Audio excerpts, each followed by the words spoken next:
guys, andito na naman tayo sa kusina para magluto. Ayan po, naghugas ako ng bok choy or preserved mustard leaves. At least, ibabad po iyan natin ng mga 1 hour or more. At ayan na nga po, tapos na po natin mababad at nahugasan na. I-drain ko na po siya. At ayan po, pwede po yan i-topping sa minced pork or steamed fish.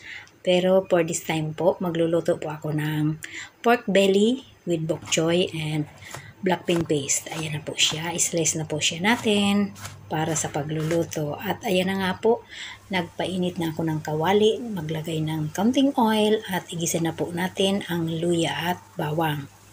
At pag bumango na po, ayan, idagdag na natin ang black bean paste, igisang muli para lumabas ang aroma at idagdag na po ang Chinese rock sugar para pambalansin ang lasa. At ayan na po ang pork belly, igisa na rin natin para sumipsip ng lasa. At tinakpan ko siya para medyo maluto din siya sa gitna. At ayan na nga po, idadagdag natin ang bok choy slices.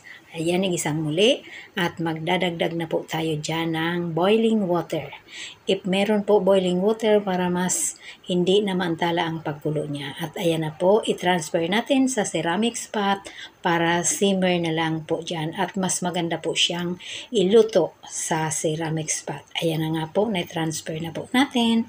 Pakuluin lang at takpan ng bahagya para hindi mag-blow. At palaputin ang sabaw para mayroon siyang sauce. Ayan na guys. Paminsan-minsan i-stir natin para hindi po siya masunog sa ilalim. Ayan na nga po guys. Almost done na po ang ating pork belly with bok choy and black bean paste. Ayan. Itsura lang po niya na laing. Napakasarap niya guys. Ayan na po. Tapos na ang ating pagluluto. Ihain na po siya natin and prepare for dinner. Enjoy and happy eating. God bless.